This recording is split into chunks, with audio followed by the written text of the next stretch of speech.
Niliwaambia nilipokuja Geita,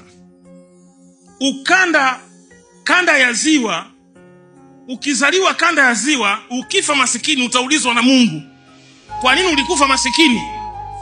Kwa sababu Ulaya inategemea nini? Inategemea Afrika. Ndio maana wanawaua ndugu zetu pale Kongo usiku na mchana, wanawaua. Kongo ina amani, Kongo ni nchi nzuri kabisa, lakini hawa 7G ndio wanamaliza Afrika. Wanakupangia wanachotaka wewe, wao wanachotaka. Huruhusiwi kumiliki nyuklia. Sababu ni nini? Mbona nyie mnazo? Hawataki yaliyotokea Irani.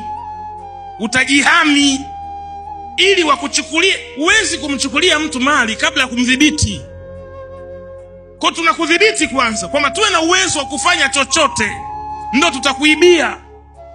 Kwa siku Afrika ikiwa na uwezo, majeshi ya Afrika yakijitanua na kuwa na uwezo wa kuwa na nyuklia na silaha zote za dunia, ndipo amani zitapatikana. Lakini Ulaya wana uwezo wa kujikusanya.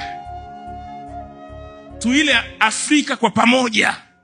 Katika swala la kuila Afrika kwa pamoja, Ulaya wanafanyaje? Wanakusanyika. Lakini katika swala la Afrika kuijenga pamoja, Waafrika wanafanyaje? Wanasalitiana. Huo ndio tofauti wetu.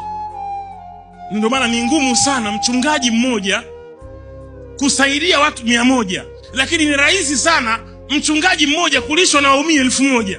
Yesu mmoja alilisha watu 3000, lakini mchungaji mmoja analishwa na waumini milioni.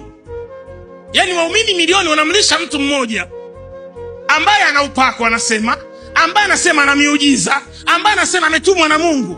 Mtayakumbuka haya maneno Simon, mtayakumbuka haya maneno.